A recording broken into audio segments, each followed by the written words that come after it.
साथियों, लोकतंत्र नहीं बचेगा तो आपका माइक, आपका चैनल, आपका संवाद भी नहीं बचेगा। में लोग आ रहे हैं,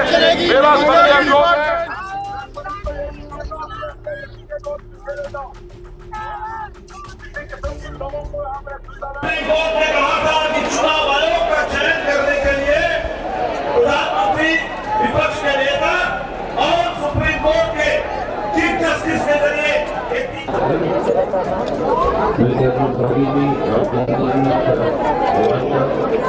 मोदी तेरी गुंडागर्दी नहीं चलेगी, नहीं चलेगी। बीजेपी वालों शर्म करो, शर्म करो, शर्म करो, मोदी शर्म करो, शर्म करो, शर्म करो, डूब करो, डूब करो, डूब करो। क्या इसका कुछ हासिल होगा, आप समझते हैं? बिल्कुल हासिल होना चाहिए।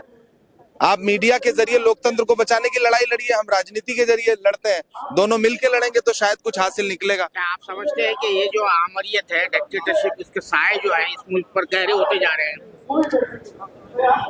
इसमें कोई दो राय नहीं। देखिए, धनखड़ जी को शर्म आनी चाहिए, और जहां अपमान जाट समाज का हुआ है वहां वो चुप है। उपराष्ट्रपति होते हुए भी आज वो जाट की बेटी, देश की बेटी को इतना अपमान हो रहा है, तो मोदी के राज में क्रिमिनल, रेपिस्ट ऐसे ही लोग प्रमोट हो रहे हैं, भ्रष्ट लोग। तो जो करप्शन के हवाले से जो कुछ भी है, सब मामला है, जो वहाँ पर आता है, वॉशिंग मशीन का आप लोगों ने नाम दिया है। ये मैंने थोड़ी दिया, बीजेपी के नेता ने दिया। वही तो कह रहे हो ना। हाँ, तो वॉशिंग मशीन में जो है धुल जा रहे हैं। तो ये करप्शन का जो मामला है वो इश्यू क्यों नहीं बन पा रहा है जनता के बीच में? अब भाई, धर्मांधता है, मीडिया है, डर है, भय है, 5 किलो राशन है और झूठ है। इन कारणों की वजह से मैं जनता को भी उठना पड़ेगा, वरना ये देश बचेगा नहीं। मुल्क में आमरियत के साए गहरे होते जा रहे हैं, डिक्टेटरशिप का जो है जोर बढ़ता चला जा रहा है। जिस तरह से कवानीन पास किए जा रहे हैं, पार्लियामेंट की जो रिवायात है उसको कुचला जा रहा है। तो आप बहुत देर के बाद जागे हैं, सड़कों पर आए इस हवाले। नहीं, अब इंडिया गठबंधन आ चुका है, चूंकि पिछले दिनों 5 राज्यों के चुनाव थे तो सारे कांग्रेस पार्टी विशेष रूप से उसमें व्यस्त थी, उसमें फंसी हुई थी। अब हम निकल चुके हैं, अब आज से इसकी शुरुआत हुई है इंडिया गठबंधन की, और आज हम लोकतंत्र और जमहूरियत को बचाने के लिए यहाँ जमा हुए हैं और ये सिलसिला जारी रहेगा। अब ये जो है अलामती मुजाहरा है या ये कंटिन्यू प्रोसेस है और ये चलता रहेगा, लगातार चलता रहेगा। ये जो सूरत हाल पैदा हुई है, आप समझते हैं कि अपोजिशन जो बिखरी हुई थी उस वजह से पैदा हुई है? बिल्कुल, सारा अपोजिशन एकजुट हो चुका है और इसी से भारतीय जनता पार्टी और नरेंद्र मोदी घबरा रहे हैं। मुल्क में आमरियत के साए गहरे होते जा रहे हैं। अब आप लोग जो है बहुत देर के बाद जागे हैं। नहीं, जाग तो हम मुसलसल रहे हैं और आमरियत से लड़ाई हमारी जारी है और लड़ाई चलती रहेगी। लेकिन जब जुल्म बढ़ जाता है तो फिर वो शाहिर ने कहा था कि खून जब गिरता है तो जम जाता है और जुल्म जब बढ़ता है तो मिट जाता है। तो अब जुल्म को मिटाने का वक्त आ गया है और जुल्म को मिटाएंगे हम मिलकर। क्या ये जो अलामती मुजाहरा हो रहा है, ये अलामती मुजाहरा हो रहा है, ये सिंबॉलिक डेमोंस्ट्रेशन है, क्या आप जो है अमली शक्ल देंगे? जी नहीं, ये तो लड़ाई खाली मुजाहरों की नहीं है, ये जमीन पे लड़ाई लड़नी है और देश के हर आदमी को लड़ाई लड़नी है जिसको लोकतंत्र में विश्वास है और जो समझता है कि देश को बचाना है, लोकतंत्र को बचाना है, संविधान को बचाना है, उसे लड़ाई में हिस्सा लेना है।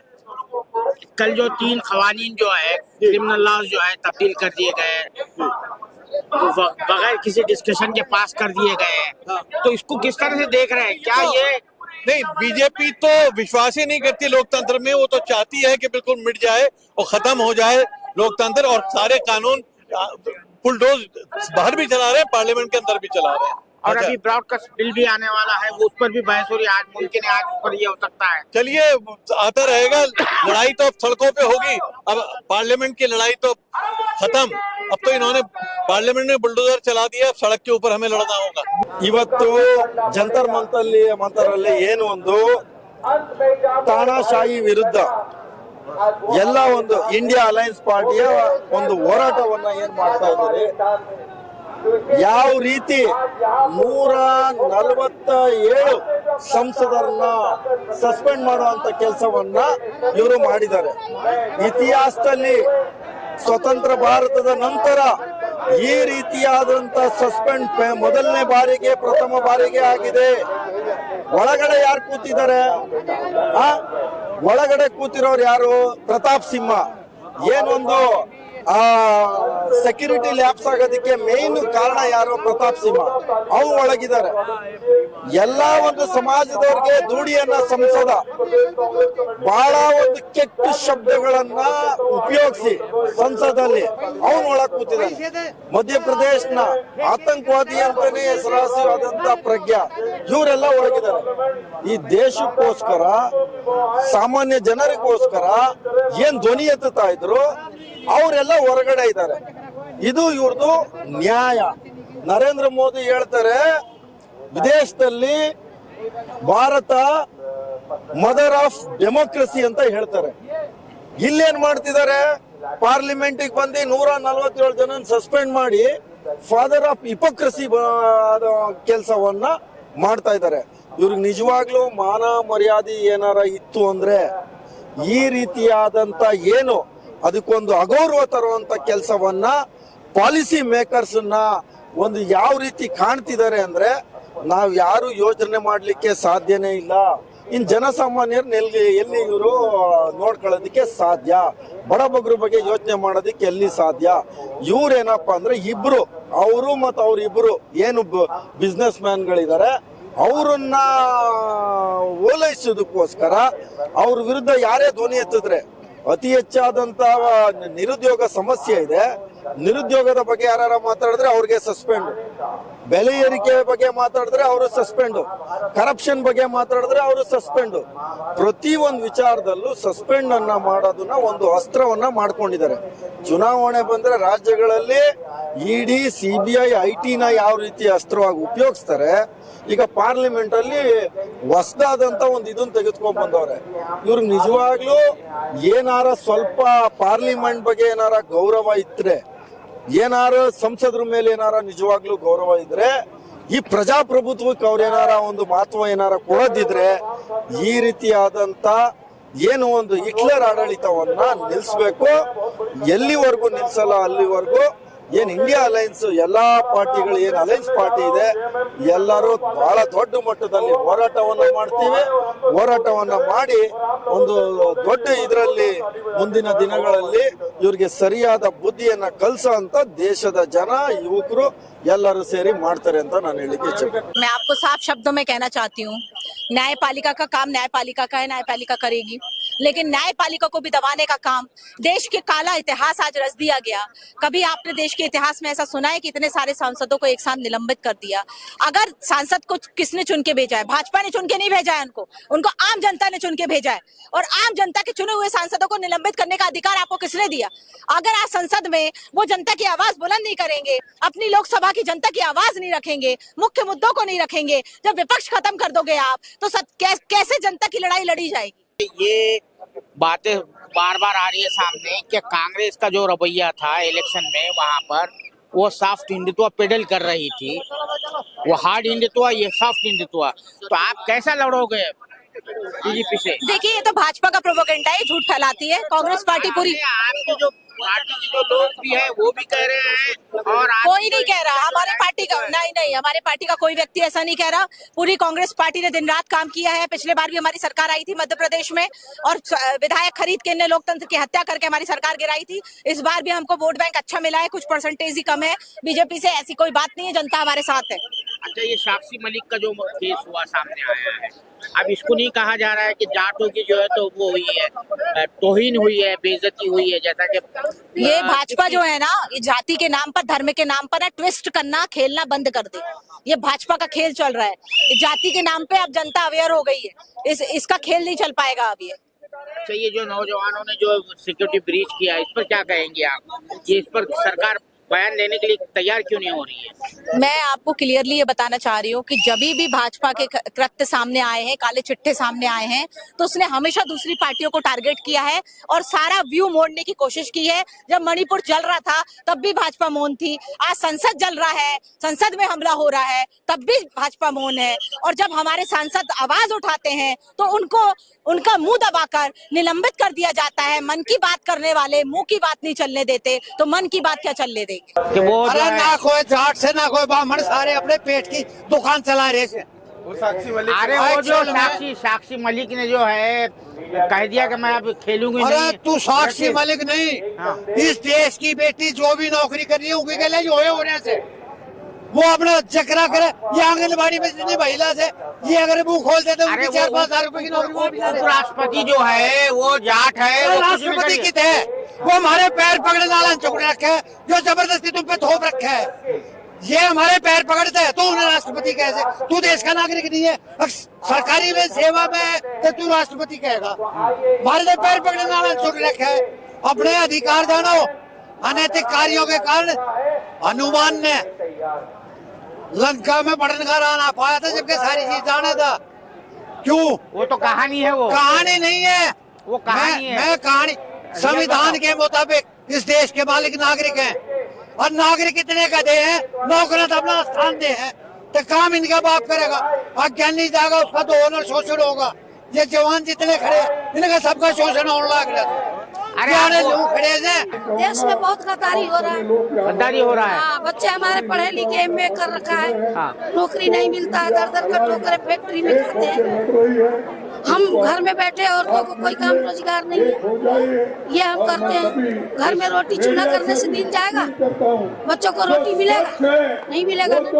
बच्चे जाते हैं एप्लीकेशन लेके और सर्टिफिकेट कहते हैं तुम्हारे लायक नौकरी नहीं है। ये देश में इतने महामारी है कि सारे बच्चे हमारे, जितने हमारे देश का बच्चे सब बेचारे बेरोजगारी है। अब रोजगार होता वो कमा खा लेते।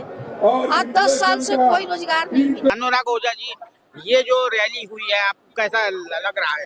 देखिए, इंडिया अलायंस जब जब मीटिंग करती है भारतीय जनता पार्टी का सुपड़ा साफ करने के लिए होता है। भारतीय जनता पार्टी जब तानाशाही पे उतर रही है, 142 से ज्यादा सांसदों का निलंबन कर दिया, ये कहीं ना कहीं गलत है और तानाशाहों की तानाशाही ढेर दिन चलने वाली नहीं है। अच्छा, ये जो है जो नौजवान जो गए थे पार्लियामेंट, बिल्कुल मोदी जी से मैं तो हमेशा कहता रहता हूँ, मोदी जी कंधों पे हमारे थोड़ा भार दीजिए, बेरोजगार बानी साहब रोजगार दीजिए। भारतीय जनता पार्टी रोजगार के नाम पे सिर्फ और सिर्फ हिंदू मुसलमान करने का काम करती है, रोजगार के नाम पर धार्मिक उन्माद फैलाने का काम करती है, सिर्फ और सिर्फ रोजगार के नाम पर बेवकूफ बनाने का काम किया है। अब बताइए, मोदी जी ने कहा था ना कि हर साल 2 करोड़ रोजगार देंगे। मोदी जी ने सिर्फ और सिर्फ जुमला दिया है, रोजगार दिया ही नहीं। अगर मोदी जी रोजगार देते तो असेंबली में बम फेंकने का, बारूद फेंकने का काम वो लोग न करते। हम लोग तो अक्सर कहा करते हैं मोदी जी रोजगार चाहिए और रोजगार नहीं दे पाते हो तो गद्दी छोड़ दीजिए। तो मगर आपका ताल्लुक यूपी से है, यूपी ये गोंडा से है, यूपी में ही सबसे ज्यादा जो है, जो आप कह रहे हैं ना हिंदू मुस्लिम वाला मामला फैला हुआ है, वहाँ पे जिस तरह के जो लोग मुंतखब होकर आ रहे हैं, इसी वजह से मुंतखब होकर आ रहे हैं, क्या वजह है? देखिए, जहाँ जहाँ मैं यूपी एक विशेष दर्जा नहीं देना चाहता हूँ। देखिए, जहाँ जहाँ भारतीय जनता पार्टी की सरकार है, आप किन्हीं 4 प्रदेशों का नाम ले लीजिए जहाँ सबसे ज्यादा हिंदू मुसलमान हो रहा है। जहाँ जहाँ बीजेपी का सब जगह हो रहा है। हिंदू को मुस्लिम को दाढ़ी और टोपी के नाम पे मारा जा रहा है, हिंदू को चोटी और तिलक के नाम पे मारा जा रहा है। ये कहीं ना कहीं भारतीय जनता पार्टी अपना एजेंडा सेट करती है और हम लोगों का जो एजेंडा होता है महंगाई, बेरोजगारी, शिक्षा, किसान, जवान, संविधान, वो मुद्दा जन जन तक नहीं पहुंच पाता है। मैं बोलूंगा तो आप कहोगे मीडिया को बोल रहे हो, उसका मेन जिम्मेदार है तो कोई मीडिया, क्योंकि मीडिया हमारे वास्तविक मुद्दों को उठाकर वहां तक नहीं पहुंचा रही है। मीडिया जो हिरोन जोशी जी लिख के देते हैं वही मीडिया दिखाने का काम करती है। तो जो प्यारी लाडली योजना है ना मीडिया की, तो इसका हम लोग चाहते हैं कि बहिष्कार हो। और मीडिया का बहिष्कार जब तक नहीं होगा, लोग जब तक अपने घर का टीवी देखना नहीं बंद करेंगे, तब तक ही बेरोजगारी, भुखमरी का सवाल उठाने वाला कोई रहेगा नहीं। तो अब आप जो है नौजवान है, नौजवानों की जो फीलिंग्स है उसको एक्सप्रेस कर रहे हैं। 2024 का इलेक्शन आ रहा है। अब जो वहाँ पर जो इलेक्शन हुए राजस्थान में, असम और मध्य प्रदेश में, छत्तीसगढ़ में, वहाँ पे कहा जा रहा है कि भाई ईवीएम में बड़े पैमाने पर धांधली की गई है। तो आपको क्या वो एप्रीहेंशन है, क्या डर खौफ लगा हुआ है? देखिए, ईवीएम पे तो कहीं ना कहीं धांधलेबाजी हुई है, आपको मालूम। जैसे मान लो मैं गोंडा से आता हूँ सर, और मैं गोंडा से विधायकी का चुनाव लड़ूंगा तो पार्टी पहले सर्वे करवाती है। क्या मुझे मेरे ही गांव से 40 वोट नहीं मिलेगा? आपने मध्य प्रदेश में देखा होगा, कई विधायकों के साथ में ऐसा हुआ है।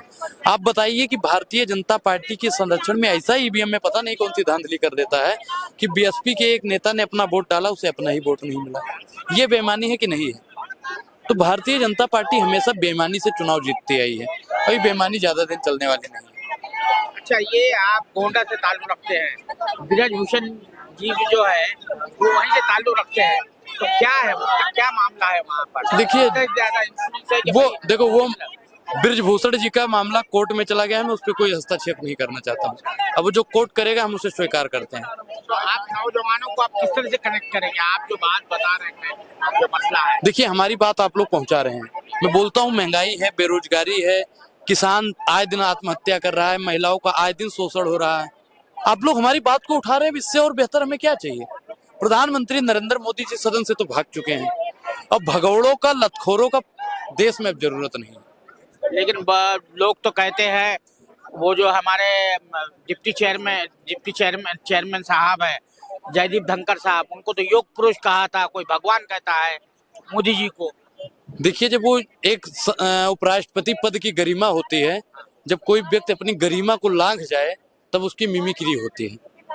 आज उनको दिक्कत हो रही है कि हमारी मिमिक्री हो रही है, जाट समाज की मिमिक्री हो रही है।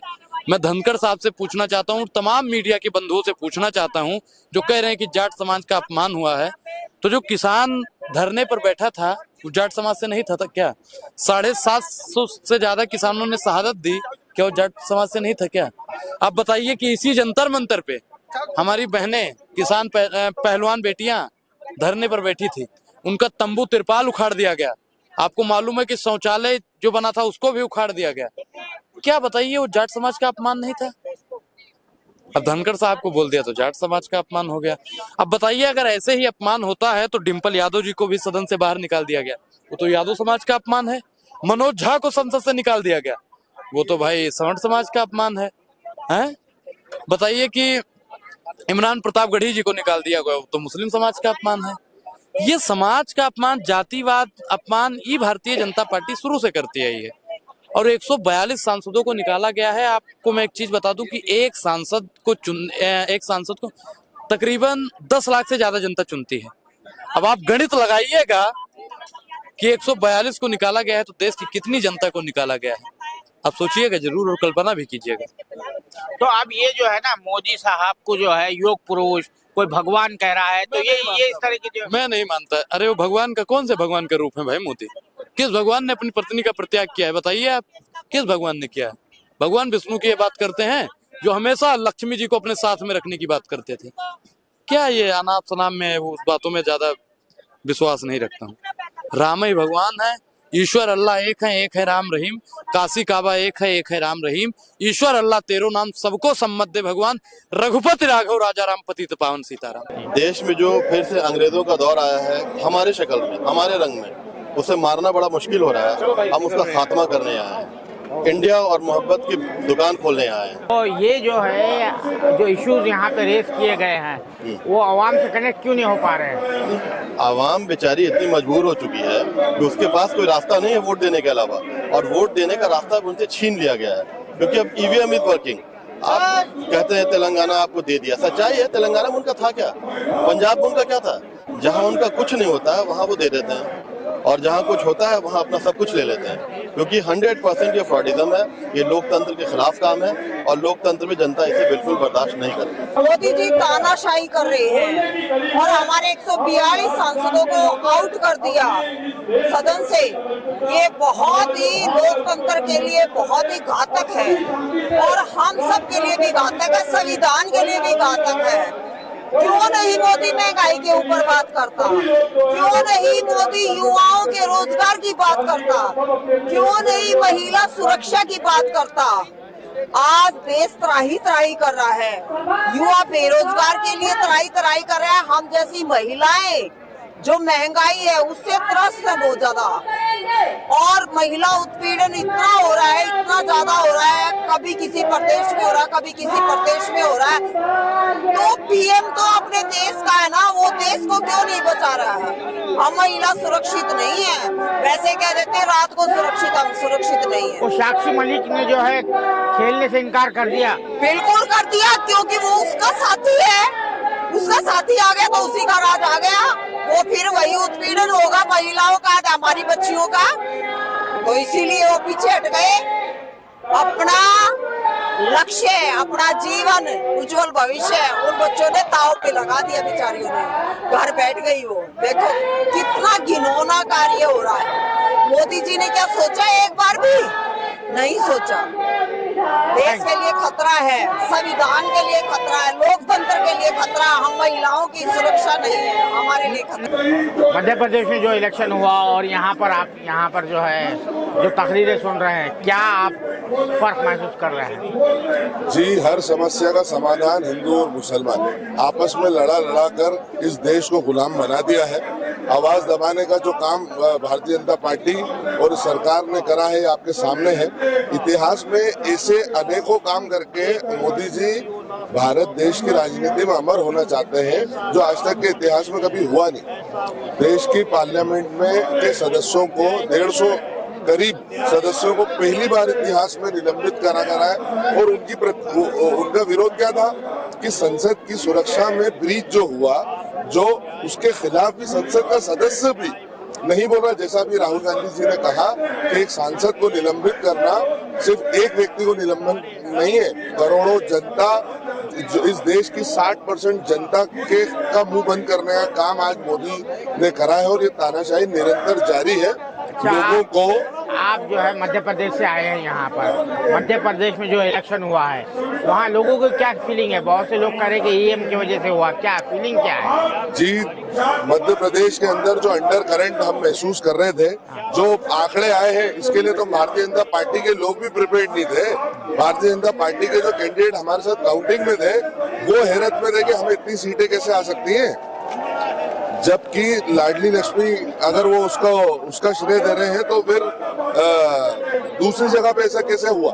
भारतीय जनता पार्टी सिर्फ एक ही चीज पे कि राम मंदिर के नाम पर लोगों को भ्रमित करने का काम करा है, और मुझे कहीं ना कहीं लगता है कि जो आंकड़े मध्य प्रदेश में भारतीय जनता पार्टी को मिले हैं वो फेयर एंड क्लियर नहीं है। अभी हाल ही में विंटर सेशन के दौरान पार्लियामेंट में देश के प्रधानमंत्री जी की अनुपस्थिति में, उनके संज्ञान में होने के बावजूद भी पार्लियामेंट के लोअर और अपर हाउस के करीब 149 मेंबर ऑफ पार्लियामेंट का सस्पेंशन किया गया। देश के प्रधानमंत्री जी पूरे वैश्विक पटल पर जाकर कहते हैं कि भारत लोकतंत्र की जननी है। तो जननी का मतलब होता है कि अपने बच्चों की सुरक्षा करना, और हमारे सांसद हमारे देश, राष्ट्र, मानवता, संप्रभुता का परिरक्षण करते हैं, संरक्षण करते हैं, और वे देश की समग्रता, एकता और अखंडता को आगे बढ़ाने के लिए प्रयासरत रहते हैं। तो सदन में जो भी चर्चाएं चल रही थी, उन सब चर्चाओं के लिए उन लोगों को एक पटल पर आना चाहिए था, बात करना चाहिए था। मामला बड़ा इश्यू अभी मतलब क्रिटिकल इश्यू रहा कि पार्लियामेंट की सुरक्षा के संदर्भ में एक बहुत बड़ी खामी देखने को मिली। तो अपोजिशन लीडर मल्लिकार्जुन खड़गे जी, बाकी अन्य इंडिया गठबंधन के जो भी मेंबरान थे, वे लोग इस बात की मुहिम चला रहे थे कि ज्वाइंट। आप क्या कहना चाहते हैं? आप क्या कहना चाहते हैं? जी, हमारा कहने का मतलब यही है कि लोकतंत्र को सुरक्षित और संरक्षित रहना चाहिए। जो मुद्दे हैं, जैसे कि विकास का मुद्दा है, बेरोजगारी का मुद्दा है, और विभिन्न प्रकार के जो भी जैसे इंटरनल सिक्योरिटी के इश्यू है, उन सब पे, जो मणिपुर हिंसा के मामले थे, तो उन सब पर जो भी बात करने का प्रयास किया जा रहा है, उसमें मेंबर ऑफ पार्लियामेंट को जवाब देना चाहिए। आप कह रहे हो ये मोदी जी कहते हैं कि मदर ऑफ डेमोक्रेसी है इंडिया, तो वो तो ये भी कहते हैं कि प्लास्टिक सर्जरी हमने किया, हवाई जहाज हमने उड़ाया, सब उड़ाया। तो ये जो उड़ाने वाली जो बातें हैं, तो उस पे आप वो यकीन करते हैं? आप कैसा कह रहे हैं मदर ऑफ डेमोक्रेसी है? जी जी, यहाँ पे तो कास्ट सिस्टम रहा है हमेशा, तो डेमोक्रेसी कहाँ से रहेगी? जी जी, प्रधानमंत्री जी एक्चुअली संसद पे बात नहीं करते। जो भी रिकॉर्ड हैं, जैसे प्रेस इंफॉर्मेशन ब्यूरो का रिकॉर्ड है, WHO का है, यूनाइटेड नेशन सिक्योरिटी काउंसिल का है, ग्लोबल हंगर रिपोर्ट है, प्रेस इंडेक्स है, इन सब जो भी रैंकिंग हमारी है भारत की लगातार खराब जा रही है। और आप आंकड़ों पर बात करिए, तथ्यों पर बात करिए, फिर हम आपसे बात करेंगे। जुमलेबाजी हाँ आप युवा है, रोजगार के हवाले से आपको क्या डर लग रहा है अब? निजीकरण बहुत तेजी से बढ़ रहा है और हर क्षेत्र में निजीकरण के दायरे को लगातार बढ़ाते जा रहे हैं। पब्लिक प्राइवेट पार्टनरशिप के दायरे को बढ़ाने के साथ साथ ये पूर्णतः 100% क्या कहते हैं FDI लाते चले जा रहे हैं और मुख्यतः सरकार जो है वो अडानी और अंबानी के लिए काम कर रही है और लगातार निजीकरण को प्रेरित करती जा रही है। इनके दो दांत हैं, दिखाने के अलग, खाने के अलग। जनता को ये बताते हैं कि हम लोकतंत्र के संरक्षण के लिए काम कर रहे हैं और वास्तविक तौर पर देखा जाए तो अडानी और अंबानी की हिफाजत कर रहे हैं, उनको बचाने का काम। जावेद अली साहब, ये रैली हुई है तो आपको क्या उम्मीद है? देखिए ये एक शुरुआत है और देश के अंदर जिस तरीके से बेरोजगारी है और जिस तरीके से तानाशाही का रवैया अपनाया सरकार ने, उससे हिसाब एक बुगुल है और मैं समझता हूँ इसका पॉजिटिव रिजल्ट आएगा 24 के अंदर इस देश के अंदर तानाशाही सरकार को हटाने का। मगर आवाम में अगर शऊर होता है इस इंडिया में तो हमेशा अच्छे लोगों की सरकारें आती है। यहाँ पे आवाम का जो शऊर है, सियासी शऊर है, वो बहुत कमजोर है। वो या तो कास्ट में बढ़ जाता है या कम्युनलिज्म में बढ़ जाता है। देखिए ये एक डेमोक्रेसी इसी को कहते हैं कि देश किस तरफ जा रहा है, क्या हो रहा है, तो एक कहने की आवाज होती है और एक सुनने की आवाज। तो आज ये वक्त है कि हम लोगों को अपनी आवाज उठानी चाहिए और इस तरीके की सरकारों का आगे आने के लिए रोकना चाहिए। देखिए जो सरकार की तानाशाही चल रही है, सरकार आज सांसदों को जब संसद में उनको बोलने का हक ही नहीं दिया जा रहा, आज ऐसे उनको बर्खास्त, जो बोलेगा वो बर्खास्त। तो ये सरकार की नीति कहाँ तक सही है?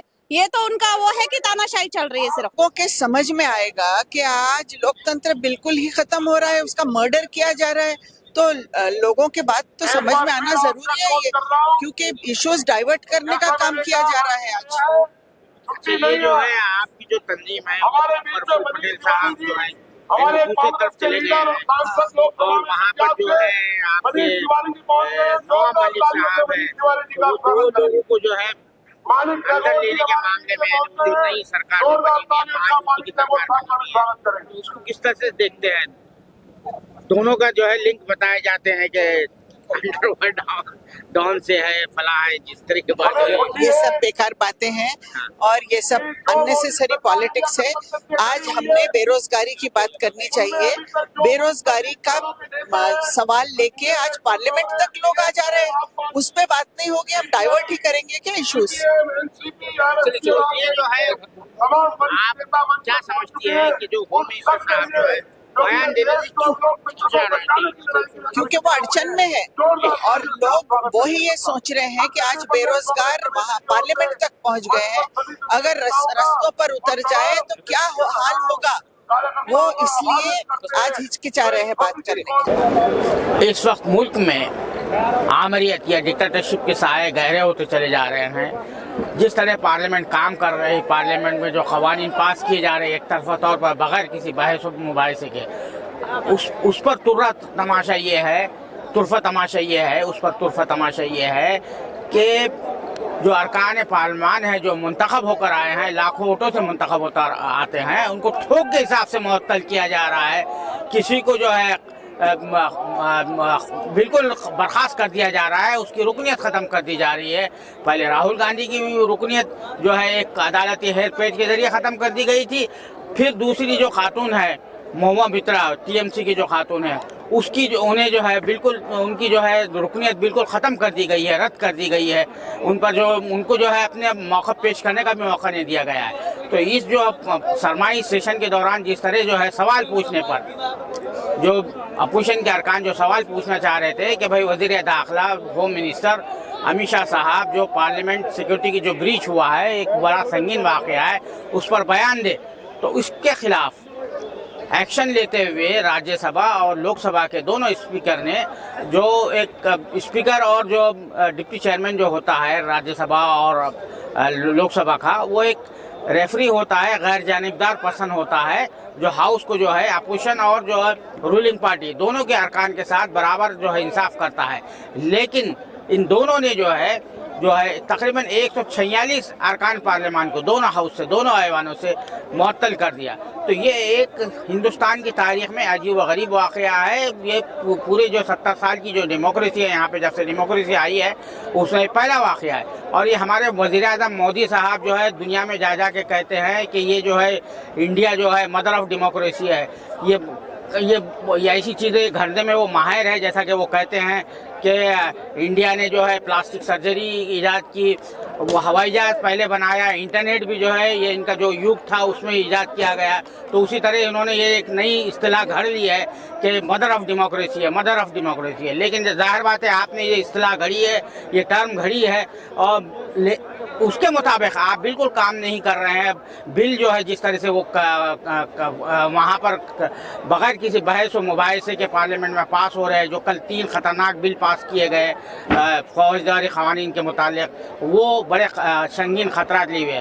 तो जो इंडिया जो 28 पार्टी को जो अलायंस है, उन्होंने ऐलान किया था कि ये डेमोक्रेसी को ख़त्ल किया जा रहा है, इवन पार्लियामेंट के अंदर ख़त्ल कर दिया जा रहा है। तो उसके खिलाफ इंडिया जो 28 पार्टी को अलायंस है, उन्होंने 22 दिसंबर को पूरे मुल्क में एहतजाजी जलसे करने का ऐलान किया था। उसी के तहत यहाँ जंतर मंतर में, जो पार्लियामेंट से मुश्किल से 10 फरलांग 15 फरलांग की दूरी पर वाक़ है, यहाँ पर ये तमाम पार्टियों को लीडरान का एक बड़ा जलसा मुनाक़द किया गया, जिसमें दूर दूर से लोग आए और इन्होंने बताया कि ये हुकूमत जो है हर तरह से जो है अपोजिशन को दबाना चाहती है, इस मुल्क में एक पार्टी का राज लाना चाहती है और इसमें जो है पूरी मशीनरी मीडिया का एक बड़ा हिस्सा उनका साथ दे रहा है। लेकिन उन्होंने कहा कि अगर आवाम तब्दीली चाहते हैं तो कभी भी इंकलाब आ सकता है, तब्दीली आ सकता है और हम आवाम को इस हवाले से बेदार करना चाहते हैं, आवाम को बताना चाहते हैं कि किस तरह उनका इस्तेसाल हो रहा है और जो नफरत की सियासत और फिरकावाराना सियासत के ज़रिए जिस तरह मुल्क को बांटने की कोशिश की जा रही है, उससे आवाम को आगाह करना चाहते हैं। और इस मुल्क को ये 2-4 लोग जो चला रहे हैं, जैसा कि अपोजिशन पार्टी के कहते हैं कि 2-2.5 लोग हुकूमत चला रहे हैं और 2-2.5 लोग को जो है फ़ायदा पहुंचाया जा रहा है। जैसा कि गुजरात, वो रेफरेंस जो है गुजरात की तरफ होता है कि एक ने बड़ा खूबसूरत अंदाज में कहा था कि 2 लोग बेच रहे हैं और 2 लोग खरीद रहे हैं। यानी इनका इशारा ये था कि अमित शाह और मोदी जो है अब देश की जो इमलाक है, प्रॉपर्टी है, जो स्टेट है, संपत्ति है, उसको बेच रहे हैं 2 गुजरातियों को, एक अंबानी एक अडानी को। यानी यहाँ पर जो है एक जो फीलिंग जो है अपोजिशन के लीडरान में ये जो पैदा हो रही है और अवाम में जो पैदा हो रही है कि एक रियासत के लोग जो है पूरे मुल्क को जो है जिस तरह से लूट रहे हैं और वह हिंदू मुस्लिम तफरीक फैलाकर लूटने की कोशिश कर रहे हैं, ये मुल्क के लिए बड़ा ख़तरनाक है। और इसके खिलाफ जो है इन्होंने यहाँ पर जो रैली हुई, ये बिगुल बुझाया कि ये तहरीक जो है, ये एहतजाज का सिलसिला जो है, ये तो अलामती था, अब ये पूरे मुल्क में इसको फैलाया जाएगा और इस हुकूमत को 2024 में जो इलेक्शन आने वाले हैं उसमें जो है इसको इख्तिदार से बेदखल करने के लिए पूरी कोशिश की जाएगी, इसको यहाँ से हटाया जाएगा ताकि आवाम को राहत मिले और जो कानून के साथ, जमहूरियत के साथ जिस तरह का भोंडा मजाक हो रहा है, भद्दा मजाक हो रहा है, उस सिलसिले को ख़त्म किया जा सके। कैमरामैन जीशान राय के साथ मैं अब्दुल बारी मसूद, नई दिल्ली।